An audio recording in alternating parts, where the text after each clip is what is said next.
Hi, friend. You're in the right place. This is the Beauty in Burnt Toast. Life gets a little messy, faith gets real, and hope shows up when we least expect it. Guests pull up a chair to share their stories, the good, the hard, and the how did that even happen moments. So grab your coffee, maybe some actual burnt toast, and settle in.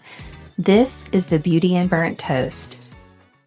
Welcome back to another episode of the Beauty in Burnt Toast. I'm Jade, and today's episode is called When God Turns the Page, From Teenage Motherhood to a God-Written Reunion.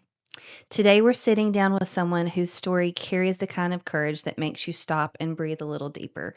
Emily Williams is here, and her journey weaves through teenage motherhood, heartbreak, obedience, loss, adoption, and the beautiful surprise of restoration. Emily has lived through seasons that would have taken many people out, but instead she's standing here today, or sitting right now, with a story full of grace, a God who kept working even when she couldn't see it. So thank you so much for joining me today. It's an honor. Yeah, Thank I you for that appreciate welcome. it. That made me. You're going to get me in my feelings already. Wow. Breathe. Yes. That happens a lot in here. And I've had some where at the end I'm just like, okay, it's time to quit now because I'm starting to tear up. But yeah, no, I just appreciate it. I know like me calling you was like totally random, but I appreciate your willingness and sharing your story, and just pray that it reaches the right ears and really speaks to someone. Absolutely. Thank you. It's an honor to be here. So if you just want to start, I guess, kind of from the beginning, and your pregnancy, and go from there. Okay. So at 15, I found myself pregnant, and goodness, it was late in the pregnancy whenever I realized it, whenever my mom realized it, and we didn't realize how late until she drove me to Birmingham to an abortion clinic, and that was a whole experience in itself because there were protesters, Oh and my gosh. you see it on TV, but I got to see it in real life. And so we went in, and that's the moment we realized that it was too late. And my sweet mom, I have so much compassion for her now as a mom, but she, didn't really have a plan B. Mm. And so on the way home, we were talking through options, and she did some research, and she decided for me, they decided that I would move to the Agape home Mhm. in Huntsville, and give my baby up for adoption. And so, Let me ask you this real quick. When did you realize that you were pregnant? Did you realize right at the beginning, or was it later? no, it was a little later. Okay. It was probably about 4 or 5 months Mhm. into it. Wow. Mhm. And so just, I knew something was happening, but just the shame of not wanting to, maybe admit what was going on at the time. And then, so I guess there were signs from my mom, and so I moved to the Agape home, and with strangers. But that So tell a was little bit about what the Agape home is. okay. They are actually not open anymore. I went a few years ago to try to reconnect with the people that ran it, and I think the organization still exists, but they had a home. It was actually a parsonage of the church out on Maston Lake Road, and so they had a home mom. She lived there full time, and she cared for the girls. And some of the girls were pregnant, some had been pregnant, some were back for the second time. Troubled girls, but the Lord met me there. Mhm. And whew.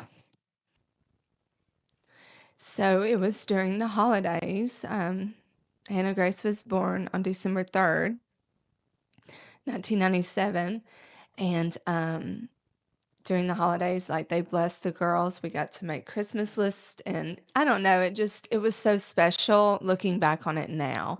But being there as a 15-year-old girl, it was confusing. I felt alone and isolated. And like I said, when she was born, my mom came. She was there for the delivery and the adoptive mom.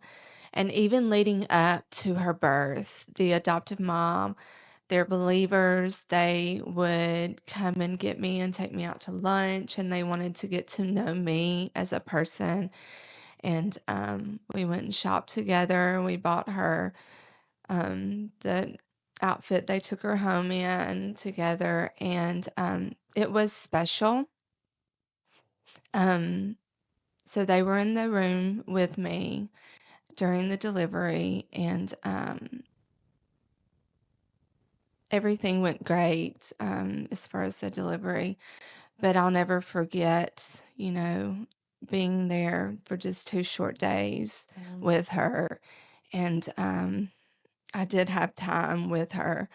But goodness, So the adoptive family, did you get to choose them? How did I that? did. Okay. When I was there, they had presented adoptive families make like a scrapbook, and it's photos of their home and their family and where they go to church. And so I was presented with like a scrapbook. Yeah. And then once I chose based on that, I got to meet them. And yeah, I still have that to this Oh, day. that's Yeah. awesome. So how did you go through choosing who would be the parents? Or what, I guess, really stood out to you from the people that you chose? Just they were so kind and compassionate. I never felt judged by them. They actually had biological children of their own already. Um, and I really just feel like we connected when we first met. Yeah. And there's parts of my story that I've maybe blocked out or don't remember those details yet. But I do remember feeling peaceful about that decision. Um, but also, the pain wrapped up in giving up a child for adoption is,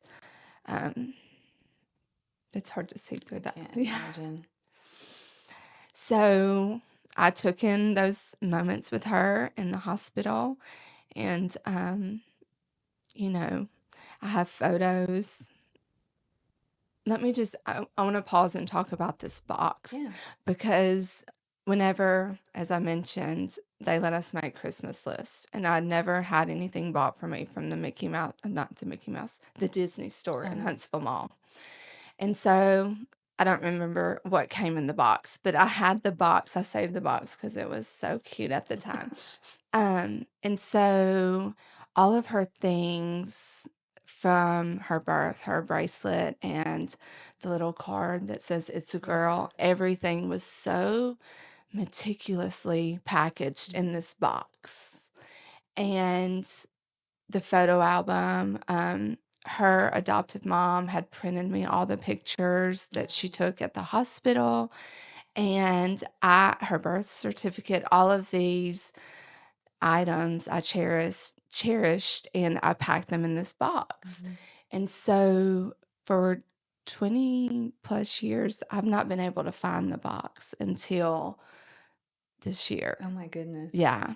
So that's a whole story in its own, and Where was it was at my parents' house, but it was in a different box. So, but that's how good God is. Like, I didn't need the box until the Lord had done a great work in me and I was ready to open the box. So that's a story in itself. And, but so when the day came, um, for me to return home and them to take her, like, that deep pain.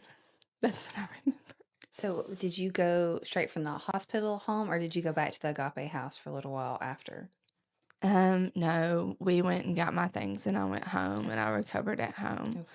Okay. But The other part of it is that my younger sisters, didn't know that I was pregnant. And so my middle sister, that's closer to me in age, thought that I got sent to like this home for bad girls. I don't know. And so when I came home, I remember, I mean, if you've ever had a baby, you know what recovery looks like, feels like. And so my mom took good care of me, but I remember my sisters wondering what was wrong with me because it was like I was sick for 2 weeks on the couch. um, but and even returning to school, just the lies of, and the shame of not wanting anyone to know. So what was the story that was told? Um, just that I had been sent away, Okay. or there were, circulations that I'd had a baby. I never admitted it, and that people picked on me a little bit for it. But as far as me, I was just trying to push that out and get back to normal. Yeah. And that didn't, I mean, that maybe happened on the outside, but it never really happened on the inside. So did you show it all? Barely. Yeah. I Barely. imagine being so young too, you really didn't. And just having a smaller frame, it was, I could just wear a bigger sweatshirt. It was during winter. And I didn't come home really. So it was just, looking back on it, I can't believe I lived through that. So how do you think, and this might be hard to answer, how did that affect your relationship with your parents? I think in the moment, being young, it was really hurtful. And, but like I mentioned, being a parent now, I put them in such a hard position. I have so much compassion for especially my mom trying to navigate that the best she possibly could. And she comes from a generation where you don't share openly your struggles. And I thank God that that's, not how we are now. So she did the best she could, and I didn't know that at the time. So Do you think you would have done anything differently if it was one of your children? Oh, that's a tough question. I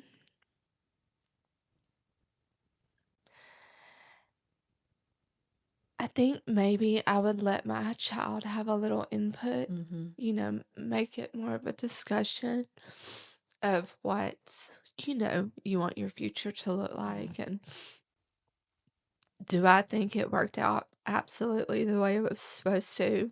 For sure. Because,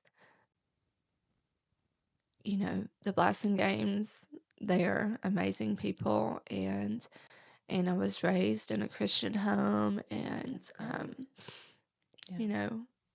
was very successful academically and in school, and I don't know that would have been the case.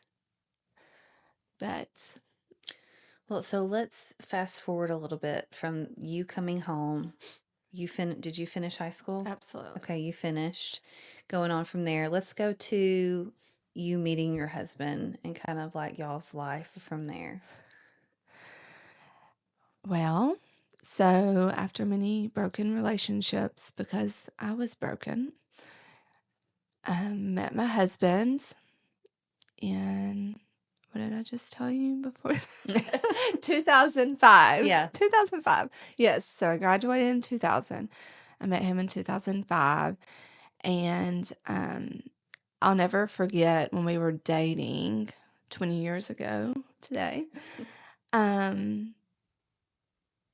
I remember when I felt it getting really serious, and I was like, I think he might want to marry me. I might want to marry him. I couldn't look him in the eyes and tell him my past, so I wrote him a letter. Oh my goodness. Okay.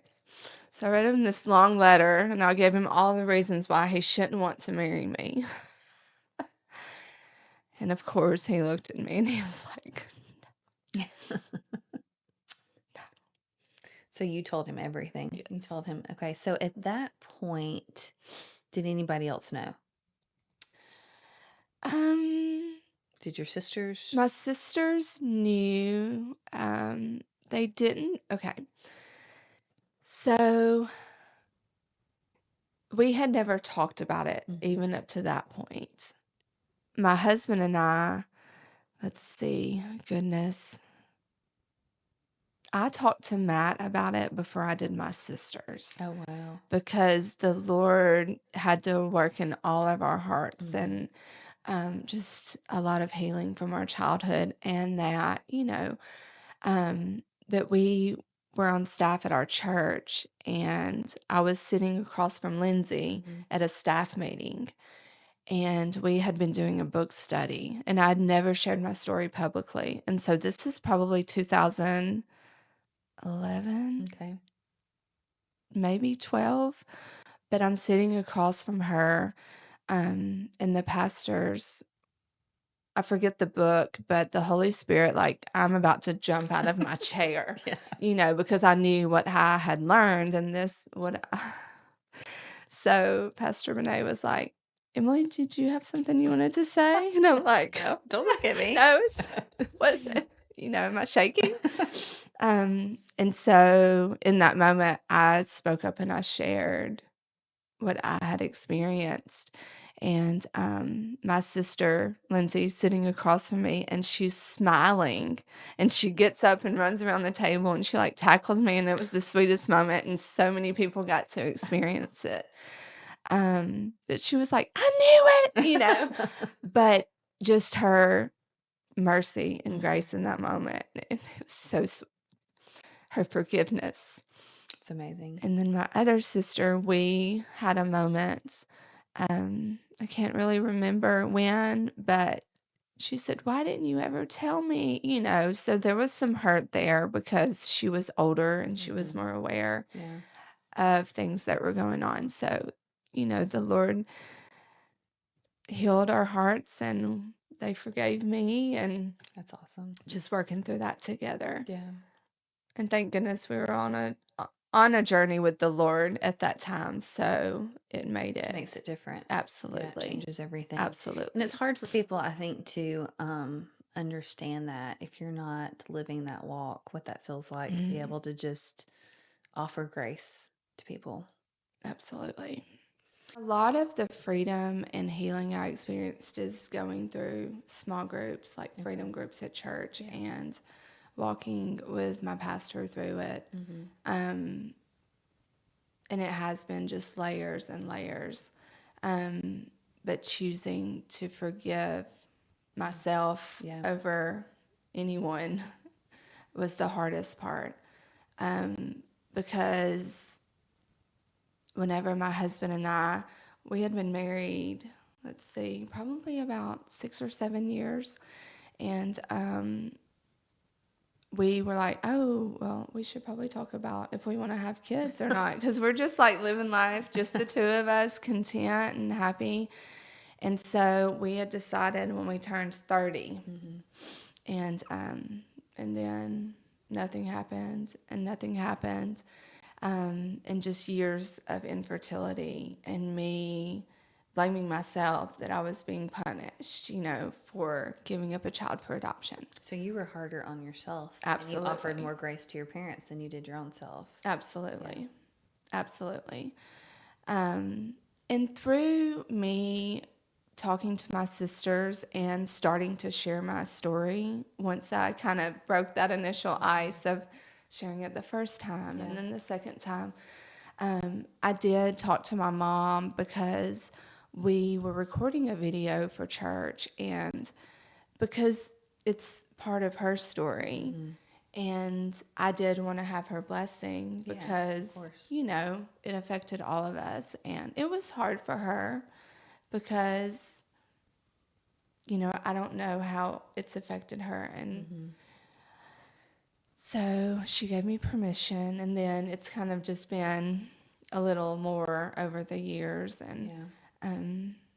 Well, especially like you said, her generation is not one that shared a lot. So I'm sure yes. giving permission to share that part of it was probably tough. Yeah. But we have a great relationship, and they're involved That's with our good. kids. That's And awesome. you have to choose forgiveness, and it is hard. And you may have to choose forgiveness over and over again. Yeah. But when you don't, you're just a bitter old lady, and I don't want to be that. What is it they say about forgiveness? That it's like, what is it they say? That it's like wishing, oh, I forget what it is. Oh, like drinking poison. Yes. And yes. expecting, yeah. Thank you. Expecting the other person to. Yes. Yeah. But it does. It rots you, Yeah. and but like I said, forgiving myself was the hardest, especially after years of infertility and just hardships. So, how long did y'all go through infertility? Y'all adopted at some point, right? We did. Okay. And so let's see, how old was I in? You're asking me? I don't know. Oh, let's see. In 2015, we decided to go through foster parent classes. And it was kind of one of those things that we were like, if this is the way the Lord's leading, we'll be peaceful about it. We didn't go into it with any like expectations because, you hear the good and the bad, and it is scary. Yeah. And so our first commitment was going to the classes. Like, we've committed this far. So we completed those, and 2000 spring 2016. But I do want to add that 2016 was like the biggest year of my life. How's that? So in January, so we had decided we were going to go through the foster parent classes. You had to sign up like a semester ahead. And so in January 2016, Anna Grace, my daughter, she had turned 18 in December, and her parents had given her the blessing of, once you turn 18, you can reach out to your biological So mom that of your happened the own. same year that you started foster classes. Okay, yes. Interesting. So January, she's a senior in high school at this time. And it was an open adoption. So I've watched her grow over the years with no contact. So I've stayed in touch with her biological parents, but just watching through pictures. Well, in the beginning, they sent them through the mail because there was no social media, really. We're old. It's hard to imagine a time like that, right? Right. And so she reached out in January because it was her senior year, and she had all of these last, and she wanted me to be a part of them. And so she sends me a Facebook message, and it's basically, I mean, she's an 18-year-old high schooler. So it was basically like, hey, it's Anna. I have this, this, this, and this coming up, and I'd like for you to come. And I was like, but keep in mind that for years, for 18 years, I'm like, she will never want to talk to me. She, if you could have thought it, I thought it. Yeah. All of the negative, just beating myself up, You're your own worst not enemy. seeing the restoration and things that could happen. And so she's like, this is this. I have this senior night. I have this awards. But I mean, my last basketball game I'm cheering at. And I was like, hey, I would love to. Can we meet first? So we planned it like immediately. And my husband, we went to Florence, and that's where they lived, which at the time when I was 15 and lived in Decatur, Alabama, I was like, Florence is far away. Well, it's not.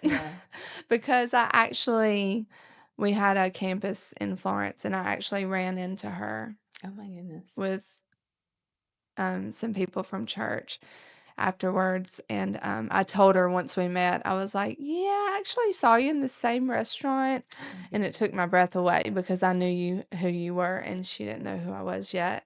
But so we arranged our day to meet, and she was like, "Can we please go eat at Rice Box?" And I was like, "You like sushi?" She was like, "It's my favorite," and I was like, "Oh my gosh." And then we went to the park there and just walked around. It was a beautiful day in February, and my husband was like recording us from afar. He just was giving us our space, but we just talked for hours, and it was like meeting my twin. So I was Like going to ask if it felt very natural. it did, Mhm. but Matt, like even our mannerisms, you would have thought we would have been around each other our entire like her entire life. Wow. Um, and so he was like texting people videos, and we're talking with our hands. But after that, we did. I committed. Me and Matt went to some things. My sisters went with me. She grew up in Central, which is outside of Florence, and it's a small school, and everybody knows Anna. And so we walk in, and everyone knows who I am. Oh Like my I can gosh. feel it. I can feel it. But they were all just it. I can't imagine how it felt to be someone watching a miracle take place. That's So amazing. we went to all of those things, and after that, she um, started vacationing with us, and Lily was the flower girl in her wedding, and it's just been amazing. So, what was that first conversation like? Like fly on the wall. What did y'all talk about? You Well, remember? I do remember that I was sitting there thinking, "Don't ask me the hard things." Don't, like freaking out Mhm. because she I didn't have to worry about that.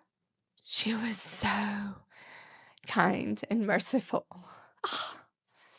So I Was walked there a away lot of from her. excitement on Oh your my end? goodness, Yeah. she was so excited. She told me all the things, and she was very involved in things in high school, and so she just filled me in on all of that, and um, I just kept waiting though. I'm like, she's gonna do it before the day's over. Like she's gonna ask me something Yeah. hard, and we're almost 10 years into our relationship, and still, like, I'll talk to her about things, but she has been so honoring in that respect.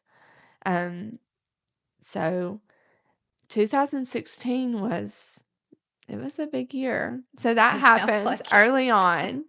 And then let's see, we finished our foster parent classes, and you know how I said it was just the two of us for so long? Then we had Anna Grace, Rocked your and then world. we had a newborn, and then we had a 4 and 7-year-old. Oh my gosh. And so we So, how old was she when you got the next? so let's say just a few months old. She was born in May. Okay. So about 6 months. It was a wild ride, just then fostering kids that had, a background and Mm-hmm. were aware of some things, and navigating that, and DHR visits, and trauma, Yeah. and counseling, and Mm-hmm. Yeah. um, So we had a podcast a few months ago, and we had several sit down. I don't know if you saw that one. We had one that had done private adoption, another that is fostering to adopt now, and then Jamie, of course, which has fostered and adopted her mhm. children as well. So we had a spread on all of the Yes. stories, and I know it can be very tough, Mhm. especially just not knowing. It's kind of like out of your hands, and it takes a special person, I believe, to be able to walk through that and open their home up to foster care. It was, 2016 was now I can look back and see it was the greatest gift to my life, but it was the hardest. And I thought I'd walked through something really hard. But that's a lot of emotions to ride in It 1 is. year, Yeah. you know. But then, just to foster, and the boys weren't adopted until October 2019. And, walking with them through the emotions of that. And it was just a lot. And I truly believe that when we walk through the hard, like, that's when the Lord's transforming you if you allow Him to. Now, could I have let it get the best of me? And I had moments, I absolutely did. But when I chose to see the good and to be grateful, um, I knew that the purpose was greater than the pain, Yeah. and that it would be temporary. So, how did your daughter react to your children? What was that relationship like? Oh my goodness. It's been so neat because, you know, I've been able to lean on her and ask her questions about how, kind of like you're doing me. Yeah. Like, what can I do to help my kids navigate being adopted a little easier? Yeah. To not have to, you know, have confusion or concerns. And so from a young age, like I said, the boys were old enough to know their biological mom. But with Lily, we've been honest and open with her from the beginning. But Do you think that that is best, or do you think it's situational? What is your opinion? just after learning from Anna, I think that it's been best to be open about Yeah. it. Okay. Now, for 3, let's see, we started telling her she was adopted around 3 or 4. And then we'd say, "Today's your gotcha day." And we'd explain what it was. Yeah. And then I'm like, "Oh, babe, she forgot again that she was adopted." So we would go through the whole thing. And then when she was 6, she was like, "I'm adopted," so she would be so excited. Yeah. And then I'm trying to think. So you know how hard it is for kids to try to figure out like family trees. Like, they have to be a little older to Yeah. understand how aunts and uncles and this and that. So she was asking who Anna was, but this has been a little while ago. And at the time, we didn't know, we were unsure of, is it time? Like, will she understand? Yeah. And that I had a baby at 15. And, when you're trying to teach your kids, don't have sex outside of marriage. And, It's hard. it is so hard to navigate. But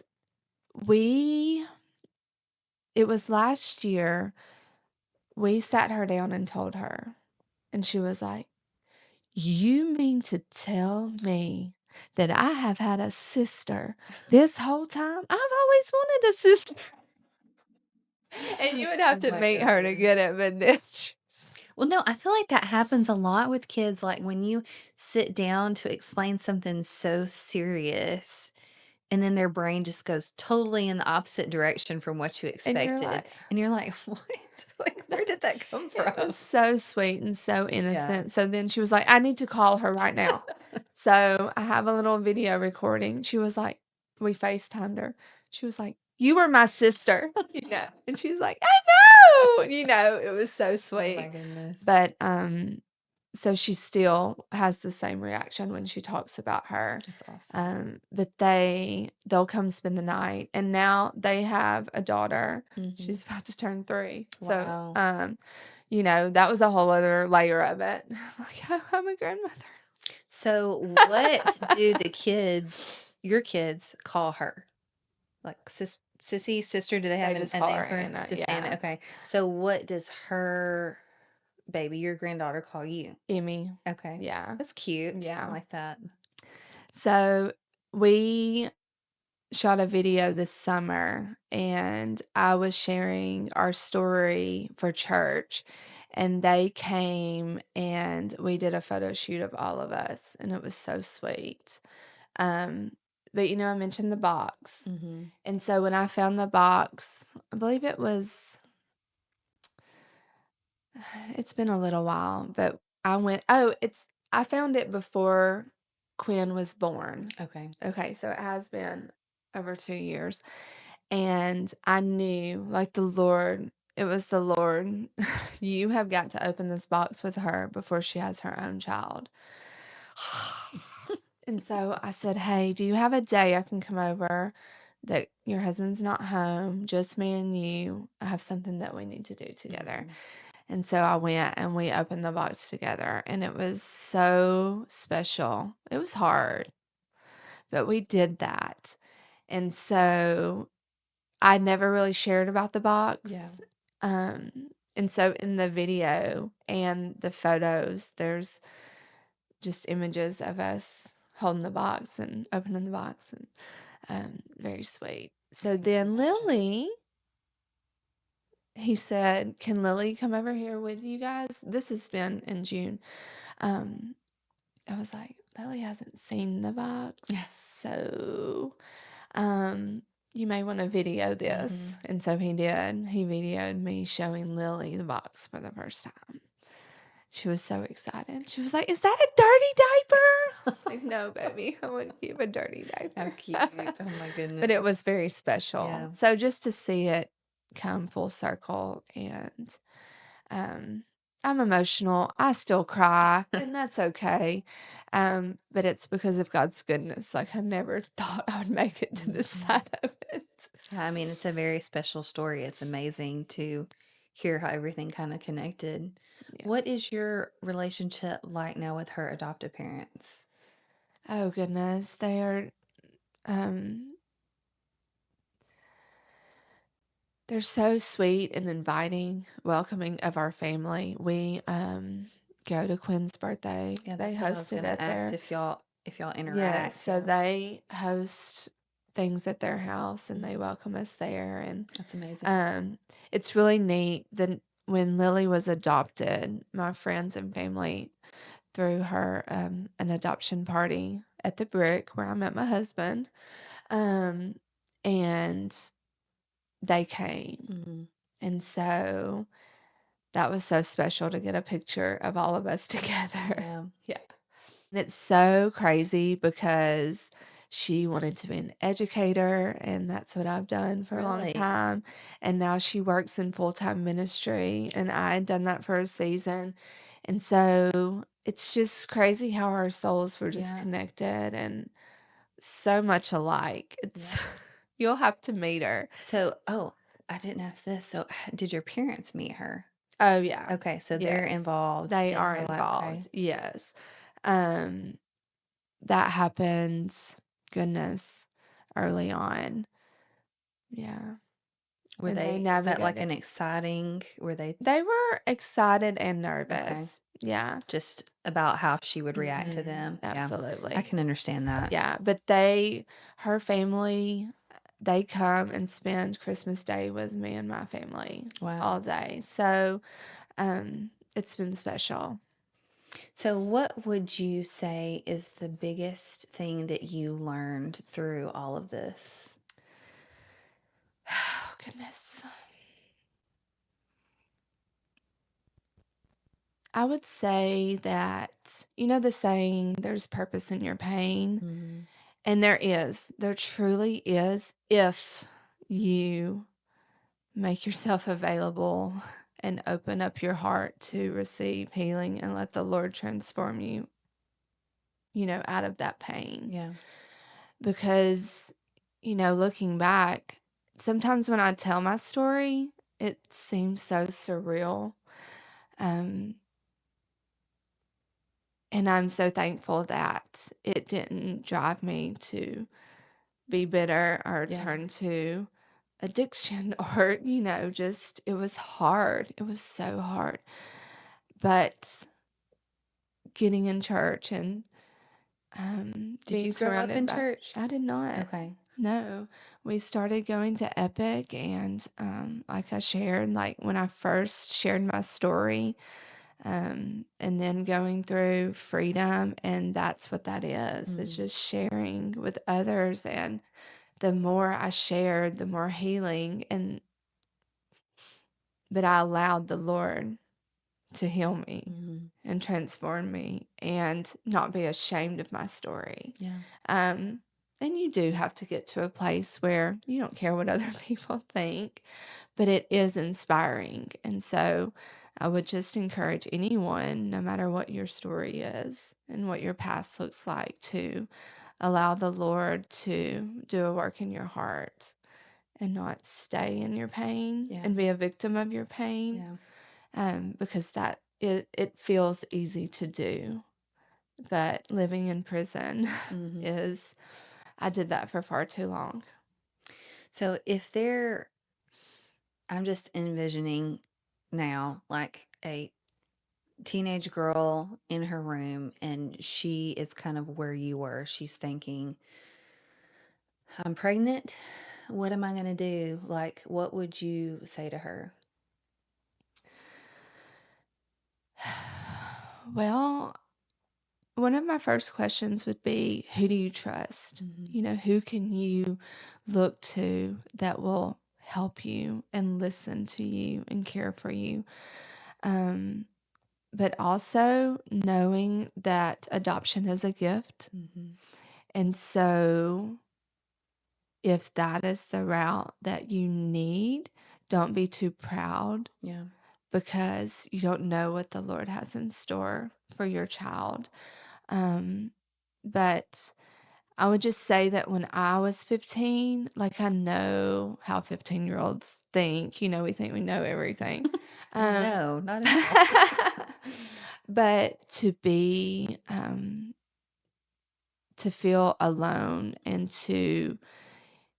I didn't know where to turn, and I didn't feel like I could share or trust anyone. And I did turn to the Lord then. I have my journal from that time, Wow. and to read what that broken little girl wrote, whew, I bet that's a lot. it's a lot. But just desperation and just ask for help. And the Lord's there, Yeah. even when you feel alone. Now that we're talking, I just want to mention with everything that you're saying that there are resources out there for you. Well, in speaking to teenage girls, I know that we have, the Young Life Ministry that walks alongside teenage girls and makes sure they feel loved and seen. I think that's what's so important, because you do, even if your peers don't make you feel that way, that's how you feel Yeah. inside. And so I love that community that they've built for teen moms to, do community together. That's great. Mm-hmm. Yeah. So, I always ask a verse that is special to you, that has kind of gotten you through the hard times. What is your verse? I have to say Psalm 100, Okay. because when we choose to be grateful, let me just read it first. Sure. Go ahead. Enter his gates with thanksgiving and his courts with praise. Give thanks to him and praise. For the Lord is good, and his love endures forever. His faithfulness continues through all generations. I didn't know for a long time to be thankful, because when you're in the weeds, you can't see through them. And so being on the other side of this part of my story, he's always writing our story, and we still have hardships and we're still learning and growing. But to be able to look back on all of this, his hand is there. So I just want to encourage people, no matter where you are on the journey, like he is working, and it is for your good if you allow yourself to see that and let him work in your heart. Thank you for letting me cry a little. Yeah. No, you're good. It's just such an amazing story of restoration and just full circle moment to see y'all Absolutely. reunite. And I can only imagine how special that's been for you. It is so special. Thank you for letting me share. Yeah. I think we all need reminders of God's goodness. So anytime I get to share, Yeah. Thank you for I'm doing reminded, and I love that. that. And I needed that. Yeah. Yeah. Thank you so much for joining us today. And again, as I mentioned, like if you need help, feel free to reach out to either one of us Absolutely. through social media or however. But Emily, your story is proof that God doesn't waste a single chapter, not the painful ones, not the confusing ones, and definitely not the ones we thought were over. Thank you for your honesty, the heart, and the reminder that restoration shows up right on time. To everyone listening, hold on to hope because the story is not finished. Thank you for joining us on another episode of The Beauty and Burnt Toast. See you next time.